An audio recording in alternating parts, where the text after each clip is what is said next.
Hi to everyone who's here in this cinema hall, and thank you both for being here, my precious guests, which I will introduce in a bit. At first, I would like to tell a disclaimer, a little one.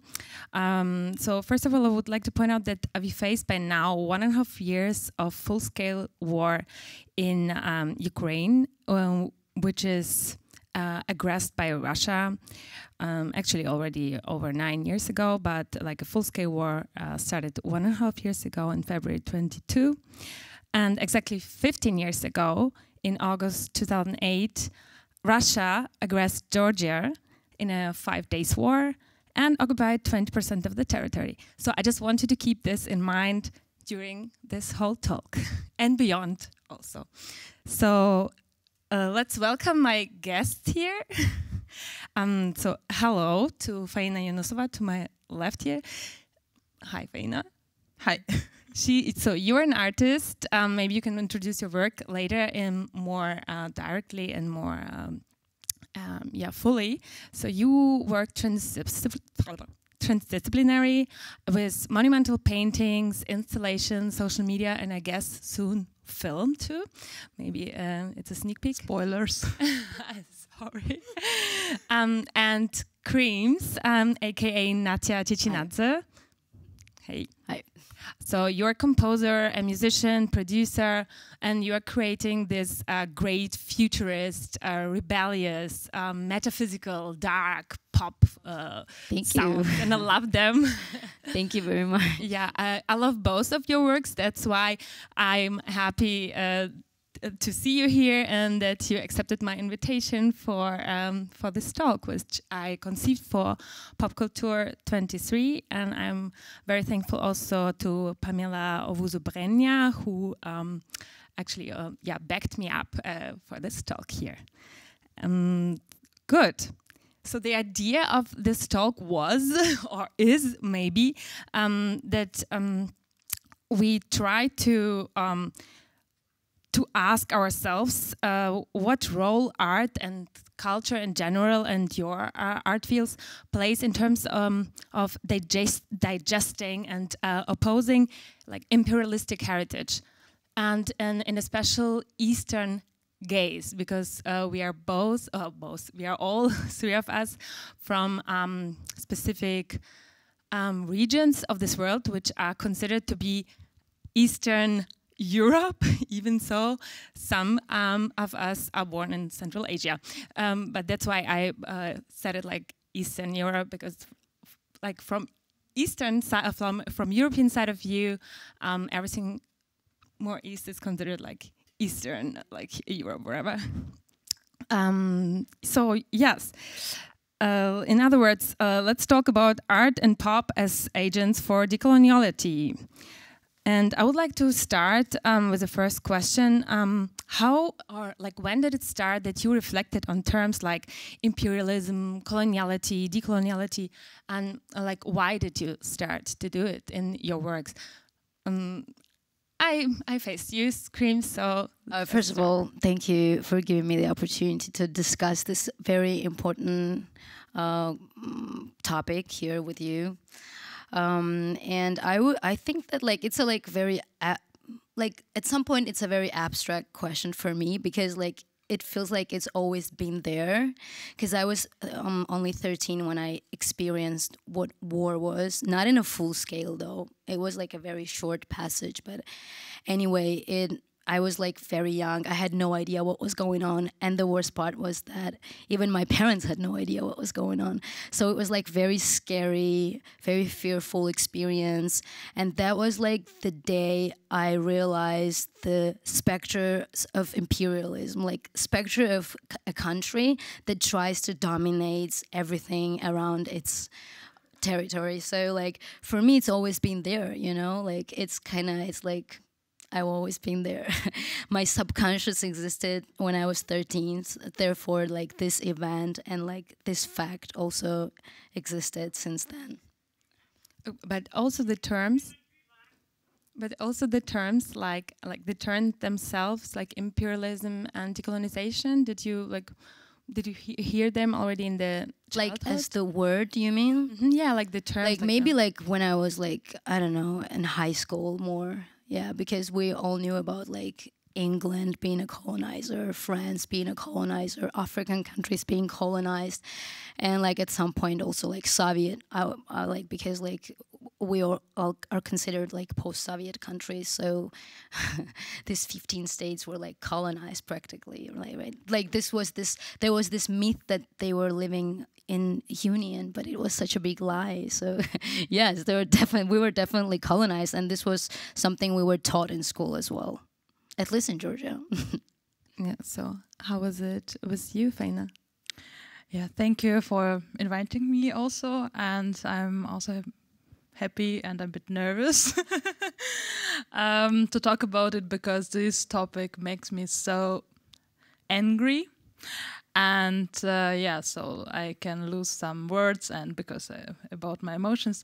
When I first faced these words, I would say first I faced them when I moved to Germany, and everybody started asking me like, where are you from? And I'm like, I'm from Uzbekistan. And what's your native language there? And I was, my language is Russian. And everybody's like, Uzbekistan, Russian, why? And I'm like, yes, why? And I never thought about it. And I'm really surprised that you say that in Georgia you already also had it in school. You talked about the colonies in general and Soviets. And I think in Uzbekistan we didn't. And I don't think still yet. And the problem is, so yes, you never thought about it. And then when I was in Germany, it was for 6 years ago, I started thinking why my native language is Russian, and why exactly Uzbekistan, and and then I started to research, and I think 2017 it was the first year when I read this word, decolonization. And since this year, my journey is started. And I also understood all these emotions and feelings that I already had when I lived in Russia.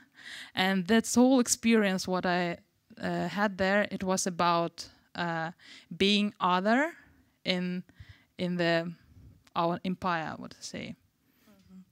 Yeah, so I would say what's specific about like decoloniality in the Eastern Europe, or like also Central Asia, and all like the post-socialist, like let's call them like this, or post-Ost countries, is also that imperialism is actually it has at least two sides of a coin, and that's maybe also what you experienced, because when you told me or us at the moment, like they asked me where I'm from and what language I speak and so on. Also, already this question is also like, where are you from? Yes, because so, I'm.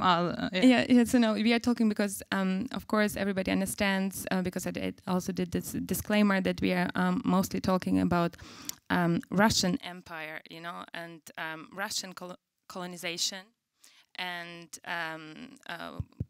does it work? I don't think it doesn't work, huh? Later it was Soviet Empire, and nowadays it's like Russia again. But at the same time, you all in your work, and we all face like several forms of colonization and several kind of like imperialistic hierarchies, but we're going to come later to this topic. I just wanted to point this out because I already could hear it in your answers. So, but when did you start, or did you start at all to implement this in your work, in your artistic work? Because I mean, you have you're coming also from completely different fields, and I mean, I know I see this directly in your work, and also because we discussed it, and you are coming also like from this, let's say, like academic field of art, I would say, like also conceptual art and stuff like this, where it's like all like theoreticized a lot too. And Creams, you're coming like more from this like intuitive,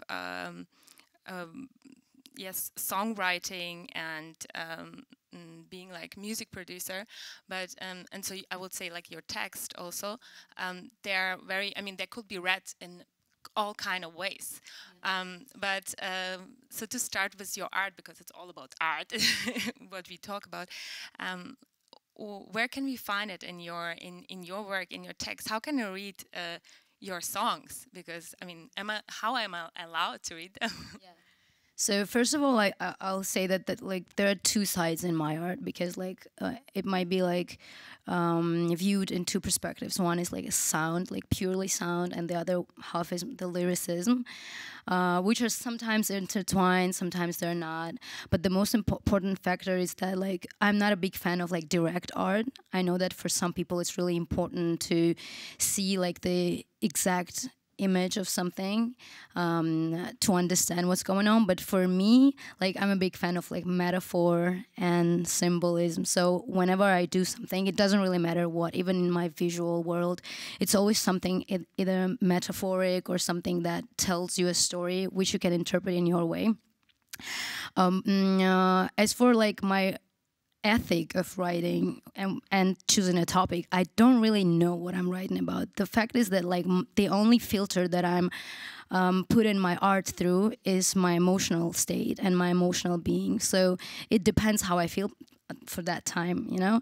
And our generation, like millennials and like also like early Gen Zs, like late 90s, we spend our life standing in front of our parliament. So it's impossible to go home after that and work on your art and not putting something in it, you know, like political. It's always political, but it's not like directly, it's not linear, it's like somehow like symbolic.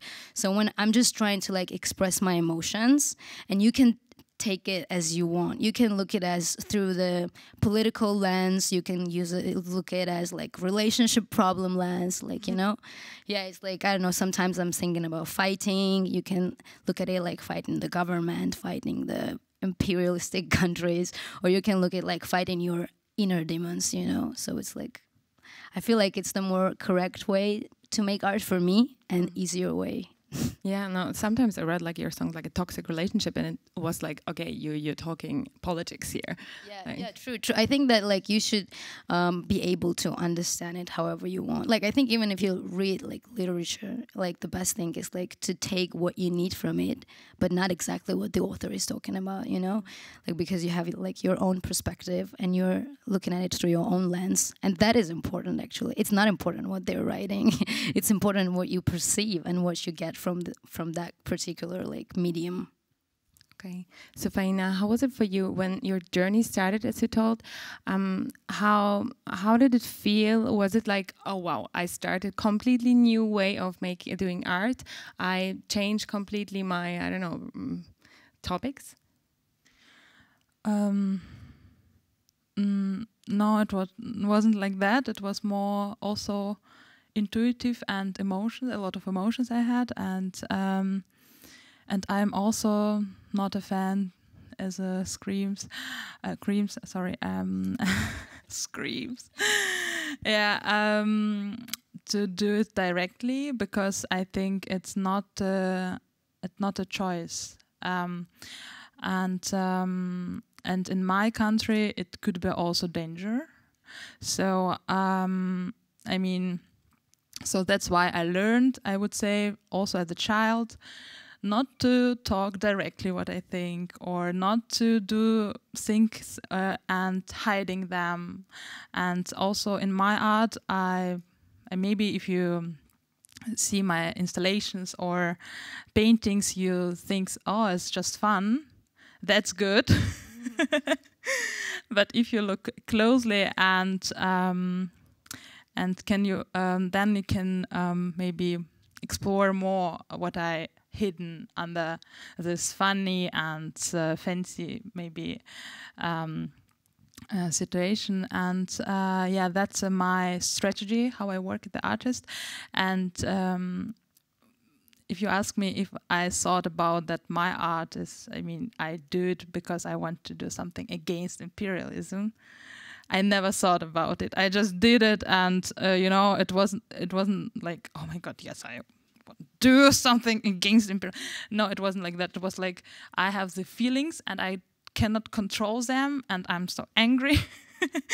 I mean, I'm angry, really angry, and trying to do something with that, because I understand that it's not like you cannot go and beat people. So you have to do something. And what in 2017 it was that I explored myself again. It was like, you know, I thought I was grew up and everything what I knew, it was fake. You know, it's a whole reality that I knew as from my parents, how cool the Soviets was, or that the Russian culture is the best of the best, you know. And I did it. I mean, I learned Russian. I mean, I was also the first in the school because I wanted to be there, like with this culture. And I remember also my dad, who every time said, I'm not, I mean, I said, I'm in Russian, but here, you know, nobody see it here, but I'm Russian here. And that's for me was a big point why he said that, because he wanted to go away from his identity, exactly because he was Uzbek, and completely, I mean, and black hairs, and you know, and nothing Russian there. And then he did it, and that's where I started my research. Why?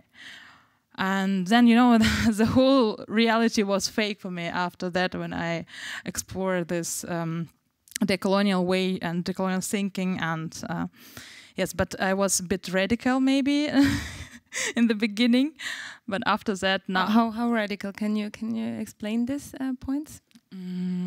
Yes, I mean, I was just angry, and maybe everybody, in 2017 it was like, I maybe with friends also who was Russians, I was started to, yeah, you know, I know who you are, like that. So, and what you did, you know, but he wasn't, or she wasn't it, you know.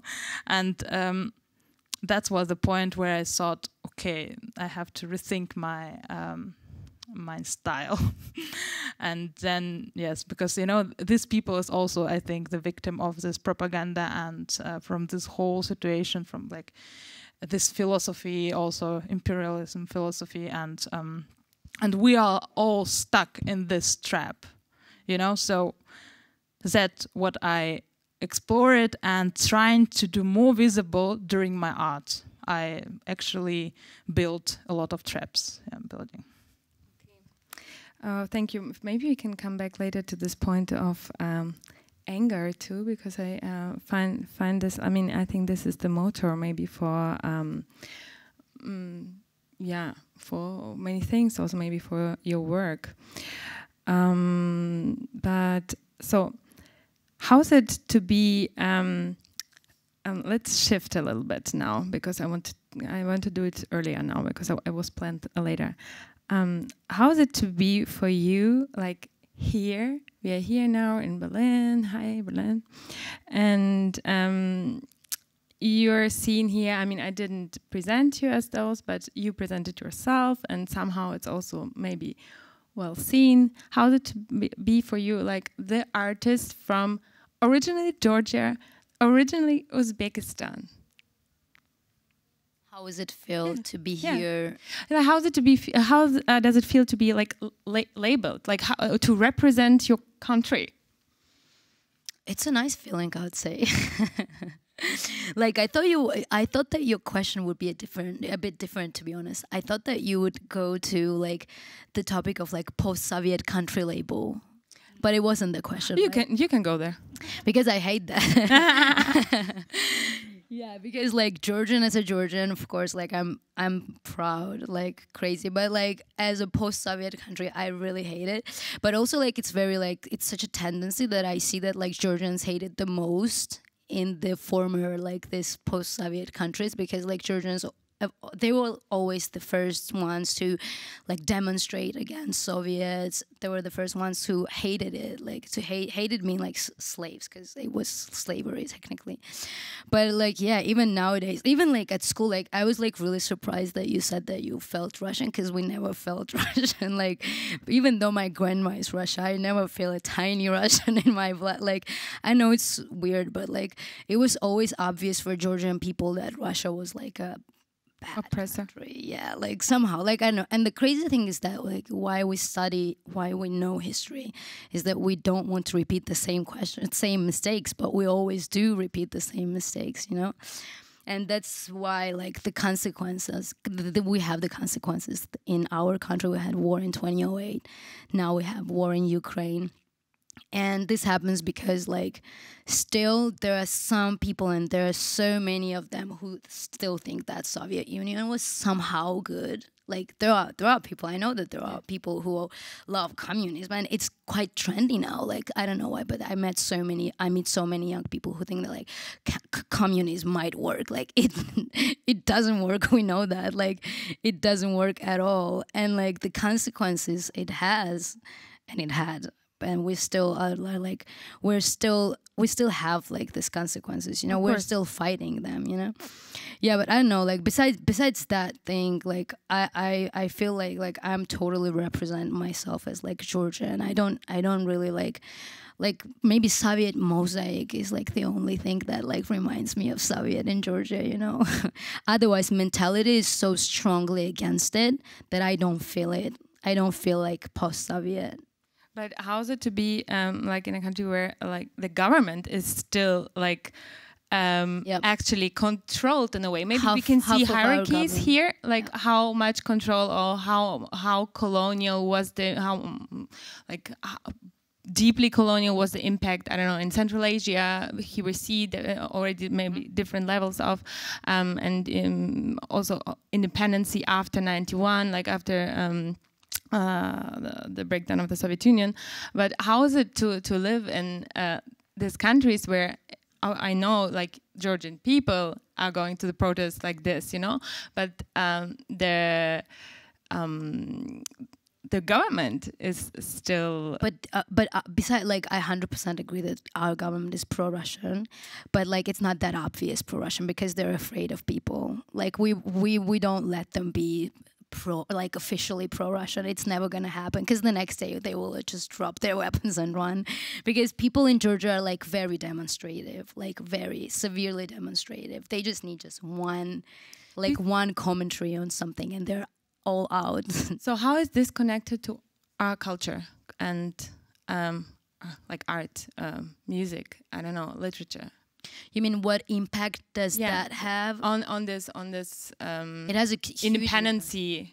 Like I think that art is like the most powerful mechanism, and that's why it works. That's why even Stalin would like execute every second artist. For instance, in Georgia, there were like massacres of artists, and like generally intelligentsia, like, you know, like that explains a lot, that like whatever you do, it doesn't really matter if you make music or if you're a poet or if you're a painter, whoever, like it plays such a huge role, and it's like it is the most powerful weapon, one of the most powerful weapons, definitely. So it plays a huge role in art. In your work, you implement things. I mean, you are reflecting on like labor and on, let's say, like colonial, colonial, like you as a colonial body. It's a lot seen in your work. Maybe you can tell an example. I'm also thinking maybe we can also like do a shift where you actually combine like colonial views, because they're not only like actually from the East, but because you being like, you know, this colonial subject from like, you know, Uzbekistan, coming first to Russia, living there, having these experiences, then migrating here. I know you have a special story there. Maybe you can tell. Yeah. Yeah, that's interesting, because now I see myself not exactly as a. I mean, I'm now on the point where I say my identity is very fluid, and I cannot say that I have just this type of identity or I'm just Uzbek, because I cannot say anymore that I have this view, this point of view, because I was in Russia and now I'm in Germany, and this is a lot of influence that I had. So that's why I work also with myself as a material, and because I see how I change also, and yes, a lot of things impact. Influence on my point of view. For example, when I started in Russia, because it was very important for my family. They are from working class family, and so that was very important to give the best education for daughter, of course. And they sold their flat that I can study in Moscow, and yeah, that's a big family story. And I was there at was art academy, and I was really shocked when I was expelled after 5 years studying there. And yes, and after when I was already in Germany, I understood what was it, because I was. One woman from Uzbekistan who started in this academy and paid for her education, and I started to discuss with professors why we do that this way, and I want to be more experimentative. It was not allowed. It was like, nah, we have to do this system. It was written in Soviets, but we do it, and I had a lot of questions. And of course I thought, okay, I'm here, I want to learn and I want to do something, and I was expelled, and then it was a big shock for my family and for me also, because I needed to study just 1 year, and then I was finished the academy, but it didn't happen. It was like system, who you are in this big system, the person from Uzbekistan. So yeah, that was where I started think, okay, maybe I have to leave. To move. And then I was in Germany, and when I was in Germany, I saw that these expectations from me as a Uzbek artist also was influenced by I was expelled, from art, that I will do it now. Now I'm against Russia, but you're Uzbek, and so yes, a lot of stereotypes and this fairy tale and this exotic oriental fantasies. And I deal with that every day. Like just a few days ago, somebody, when I say that I'm from Uzbekistan, oh yeah, the chameleons, oh, the Silk Road. And I'm like, okay. Well, yeah, thank you for shifting here, because that's exactly where I wanted to be at this point, because we have I guess 10 minutes left before we shift to the questions from the audience. By the way, you can prepare them. The exotization, because there are several forms of, so many forms of exotization. There's also self-exotization. Also, I know you play with this. Creams, I would like to ask you, because you have this more as you said, metaphorical and also metaphysical way to see the things, and a global kind of view where you implement a lot of symbols from everywhere. How would you say how you deal, or where are your maybe barriers which you face in the West, in the Western pop culture, where you come being an artist from Georgia, or do you have this at all, or is there something you can talk about, let's say? To be honest, I really get the point that Faina highlighted, but I don't really have that particular very clear example personally. I don't know why, to be honest. I was just thinking about what would be my example, but I feel at some point these post-Soviet countries are like exoticized. Every country is exoticized because like when people are just coming to your country and they look at it like a jungle, you know, wow, they're taking pictures and these people are making art in these rurals, but there is no other way like to make art. Like this is how they live, you know, because they can't pay for their own rent because of like all these Russian people who are like flying to Georgia, like mass, like I don't know, like dozens of planes of Russian people every day like are flying to Georgia, and like everybody's like, wow, it's like wine and khachapuri, and like it's kind of crazy like when you feel that like there is like nothing behind it, it's like a dummy, you know, like they don't know what they're talking about. And if this is the exoticism we're talking about, it's like very bad. Of course it is. Like it's somehow, I don't know, like they're romanticizing it in a wrong way, you know. But I mean, let's talk this way, like the positivity of the exoticism maybe now is like that there's less Eurocentrism, you know, there's maybe more even possibilities, because okay, where are new cool artists coming from nowadays? I mean, are there? I mean, they're from everywhere. We know from everywhere. But I mean, also festival Pop-Kultur, which is like also very like means and then aims to be like very diverse and wants to include all the like markets possible, even so like to stay local, because we also think of, I don't know, flights and like ecological aspects and so on, but still wants to embrace the diversity and like multi like I don't know, all the cultural aspects which are so rich, even like in Germany itself, because it's so multi-ethnical and many other regions. So that's what I think about, like how is it more like accessible nowadays also for artists from like, you know, exotic countries? I think that it's just interesting because they're like they're sharing their own trauma, and like especially our generation who kind of remembers what was it, you know, because their parents were living in Soviet Union, and we're kind of like this I don't know, sponges who have like a lot of information, and we're just sharing this information through art. And maybe from the Western countries it's like more interesting. Don't want to use the word exotic again, but like maybe it's more interesting. Like especially in Tbilisi, like the rave culture is on another level.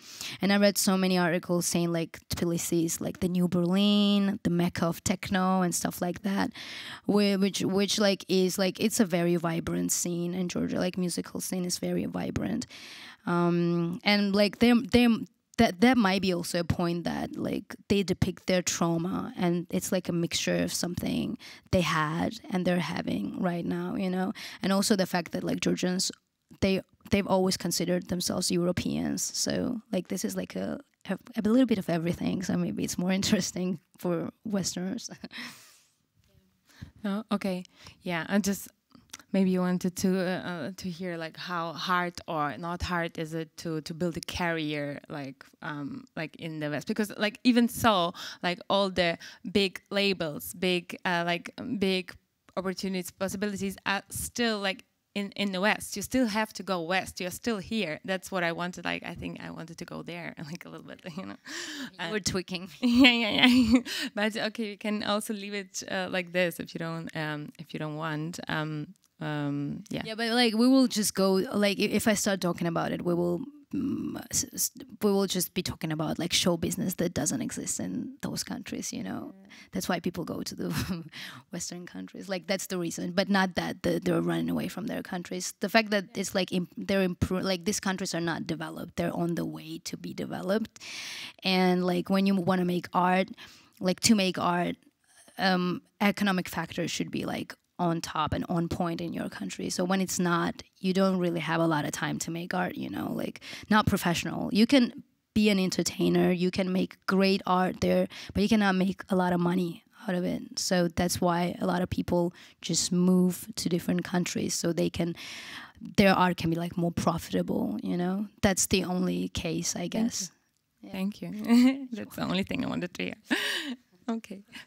Yeah, I think the big problem is capitalism, of course, and the turbo capitalism that we have now, that you have to produce everything as also the artist, and the exoticization, the exotic in this system exists just for these expectations. You know, for example, when I talk about Uzbekistan, a lot of people hearing that and then they think, okay, we go to Uzbekistan and we'll see this Silk Road, and then they will come there, and I mean it's nothing from Silk Road there, but they expect. And what we do, I mean the people in Uzbekistan, they build it, you know, they build fakes a road or fake tours about it, and they dress themselves as the Uzbek, but I mean it's so fake, but I really like it because we built the second Samarkand city. It's completely fake. I mean, it's new. Fake it till you make it. Yes. And I mean, you know, the origin Samarkand is just staying here, and in 5 kilometers is completely new Samarkand, and it's already started to destroying. I think that's crazy shit. So so I mean that's another story. No, that's exactly a very good topic where I wanted to go, because it's all like intertwined as we. This is how Soviet Union was built, by the way. Yeah. Fake it till you make it. But that's now we have like this two-sided coin, which I mentioned in the beginning, where like actually in the East you are facing like different kinds of like colonial pressure, let's say, where also like a long time like de-Sovietization was done by like extreme like let's say like or like this trying of westernization, let's say in the 90s. I mean, this is how I think we all grew up. I mean, I'm the oldest one, so I grew up in the 90s in Kazakhstan, and this model that we de-Sovietized by being as Western as capitalist, maybe also like all this turbo capitalism things like happened in the 90s and 2000s also in some of our countries. Do you think this model still exists in the countries? You already mentioned it a little bit, that maybe Uzbekistan is trying another shift, like going like back to the past, kind of, which past it ever is, because that's I find my it very question every time. Yeah, I find it very interesting. But do you think it's still like the mode, in Georgia, for example, like de-Sovietization through Westernization, or is there another thing? I mean, we are talking about culture. You don't need to talk about politics. Like definitely it's more kind of prone to European thing. Like definitely, like this is how we grew up thinking and like hearing it, you know. But like I don't really recall like anything like to fake it, because like I don't know, like Georgia is such a mixture of different cultures. Like really, if you ever been to Tbilisi, it's like the mixture of it all, Asian, European, like a little bit of everything. So like I think they like this pure Georgian spirit like 100% exists. And Georgian people, we have like unique culture of everything, cuisine, like architecture, the religious factor also. And I don't know, like I don't really have like a particular example where like they're trying to be prone to something or to fake something in order to look somehow, you know. Definitely no. Like this is like a more like authentic process for us. Okay. Yeah. So yeah, but we could at least like a little bit have a gaze on it, because I mean we all, I mean I guess observe also what's happening, or like also go back to the countries of origin. I know like you've been just like you're spending a lot of time also going back to Georgia, and you are also like participating a lot in Uzbek art scene and also discussions and discourses. But I like to come to an end. Like what do you see like as is art like whatever art form it is you're doing, is art actually is it possible for art to somehow fight imperialism, like for good, for real? Is it a tool? Yes. Yes. How?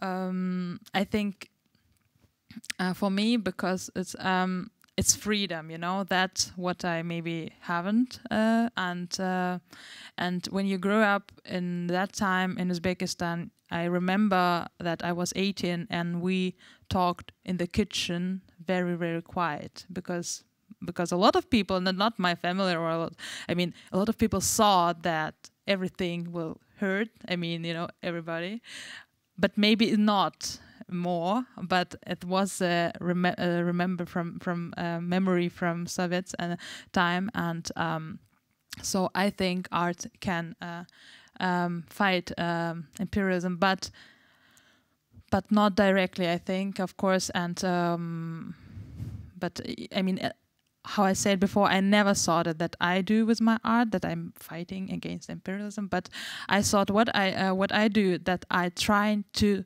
find a new way and to make this trap where I stuck with this whole heritage and make it more visible, and then trying to go out and talk about maybe hybridity, because that's where I see the future, because we are not just Uzbeks or Russians, because we are so different also. I mean, as a one person, you have so different influence on how you said before, and me as a Uzbek, I know it because we was every time in between Russia influence from China and from West. So to survive, we find the way to be in between. So, and I think that's maybe a point where we can take it in the future. Yeah, I'm just also thinking of the point that, like art is like, as you say, something like a medium, like in between things, you know. But the theory and the structures and the decisions, I mean, they're actually made by other people. Artists, you're taking as examples. Example, and I wrote I will write this thesis or this thesis, my doctorate and so on, and I will take Creams and Faina as examples to fight imperialism. But you are not. I mean, but you are not writing this this work. You know, you are not. You are just like having this kind of like soft impact, and how does it, like, this is sometimes how I feel, because I mean there are other people who actually form the discourses, and they're like, do you feel that art can kind of have the power on influence the structures and these people who produce knowledge, who produce or who influence then structure with this knowledge, and maybe states, and maybe theories and mindsets and whole societies?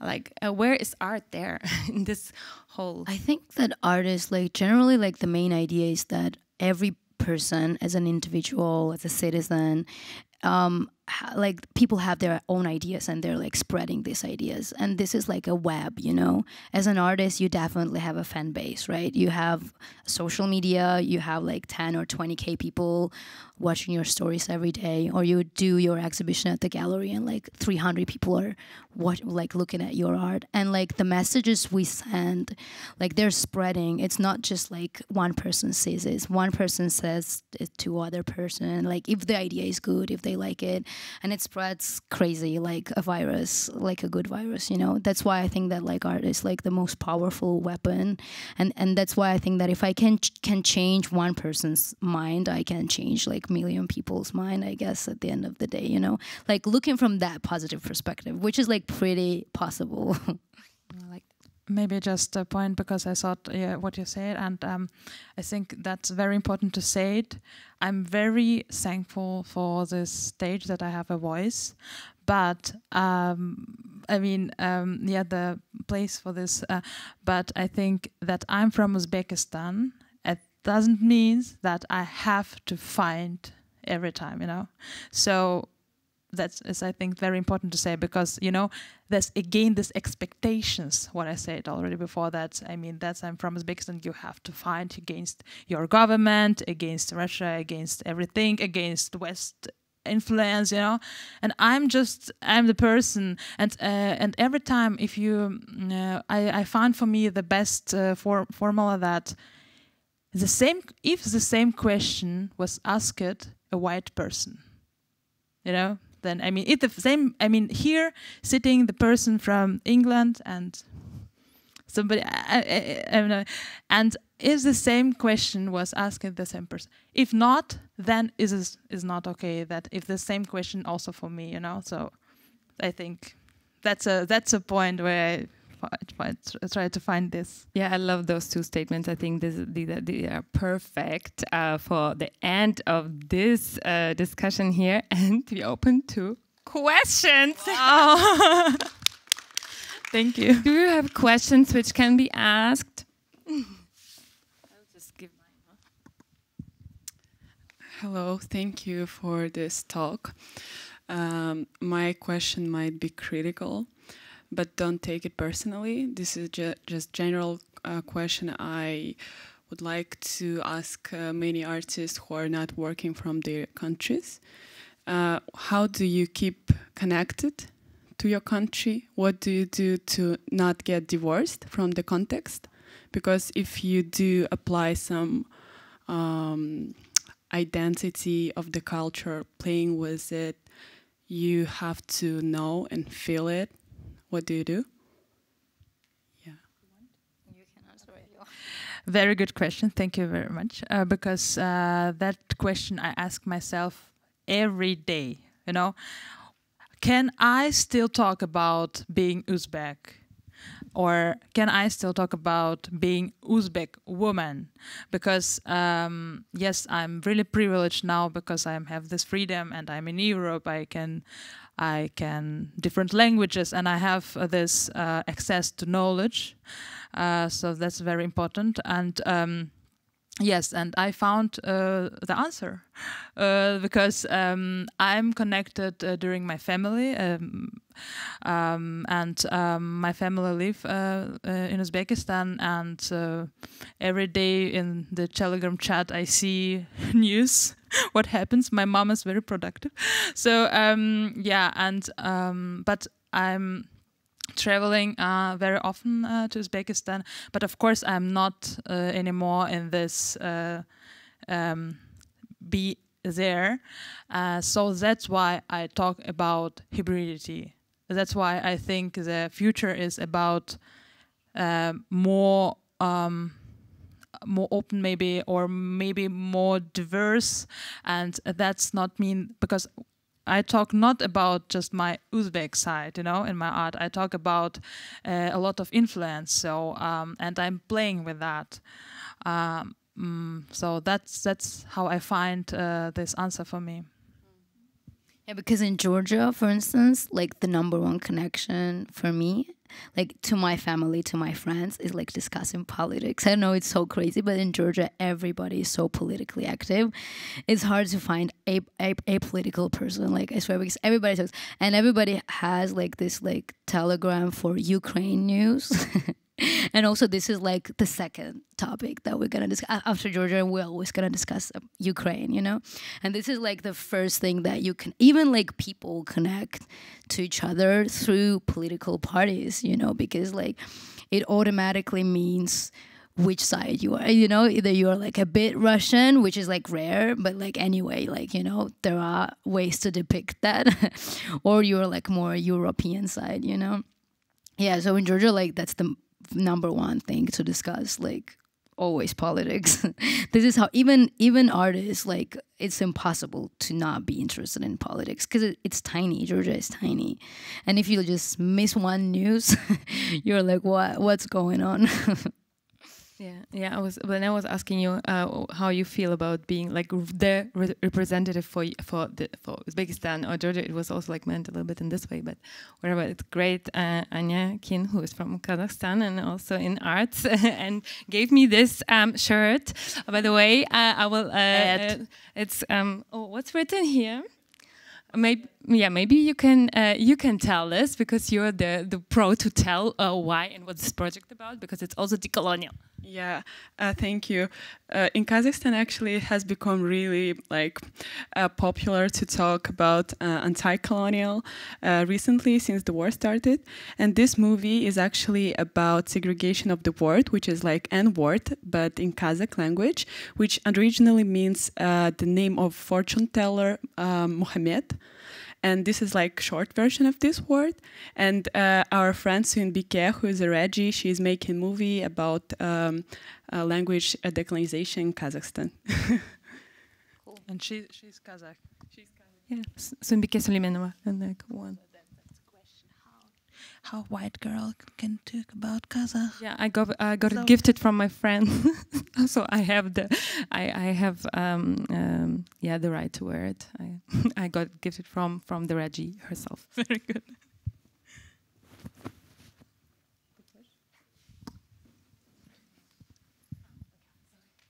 Thank you.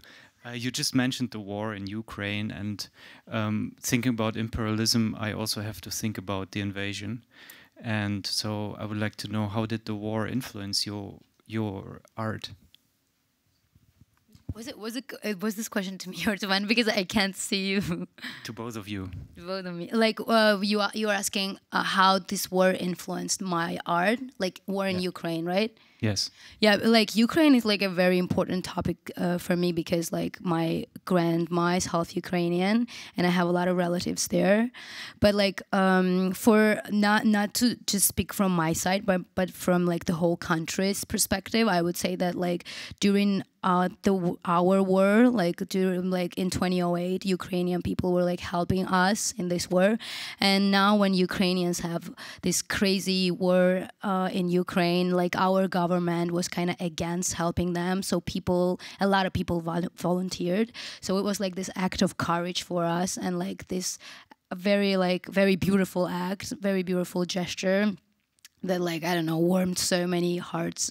And like, I think that every time like it makes me proud, just like simply makes me proud. And this like sense of proudness kind of exists in my heart every day. So whenever like, and as I've already mentioned, like my art is not like very direct, but whatever I'm thinking about, like my lyrics, I'm always trying to like somehow like intertwine it with this feeling, you know, like this is probably how I would say it influences me in this case, and maybe in more cases, because like subconsciously it plays a big role, but like this is like the part that I'm like aware of like 100%.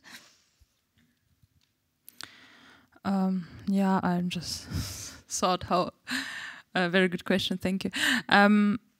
I would say that because I've started the reflect myself in 2017 about decolonization and the whole stuff, and rethinking my past, I already met the situation where I was angry and very frustrated and also depressive, I could say, and was very disappointed in whole system and life. That's what I saw in 2022 when the war started, because a lot of, I already did it in 2017, 18, 19, and then I find the way go out.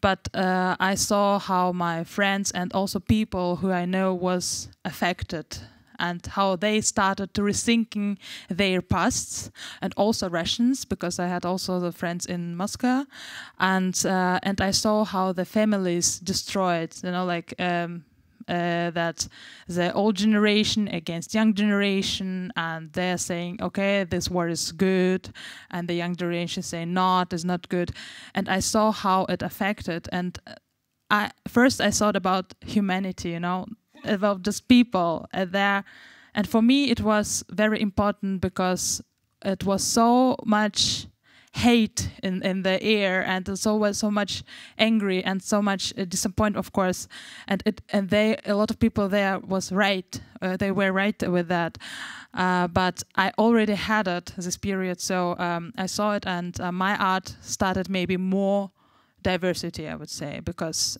before I was really angry and I was a bit trying to find out the way to show it, and I did a lot of discussions, and in 2017 nobody understood me in Uzbekistan.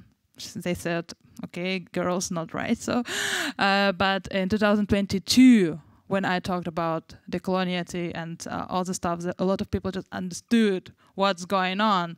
And but in that moment, I had a feeling now it's maybe a bit hype, and I have to go away from this side, because I mean I said enough in my time and I did enough, so now I'm just go away, because I see the same, I mean the same Entwicklung. Yes, development from the art or from the people, but what I did already, and I see, and that's not the way for me anymore. So I would say that my art started maybe more diversity, more playful, but in the other side is maybe more deeper and maybe not for everyone, but the people who had experience not in this imperialism, that with their identities they could understand me more. That's us. Okay, unfortunately we have to come to an end now. So I don't even see if anyone has questions because it's this light. But I would like to thank you a lot, and also to thank you for your questions, because they made it all round, and because there were many questions I couldn't ask, so you were asking actually very perfect additional. Also because of the limited time, like you also like say something and then you want to add so many things, but you're like, okay, it was enough, I guess. Three sentences, being laconic. No, but it's great. So everything else you can listen to, and you can follow the artists if you don't follow them already, and you can visit the exhibitions and the concerts and so on, and follow Instagram. And come to talks like this at Pop-Kultur and all the other nice players who are interested in promoting these topics. Thanks. Thank you for the invitation. Thank you.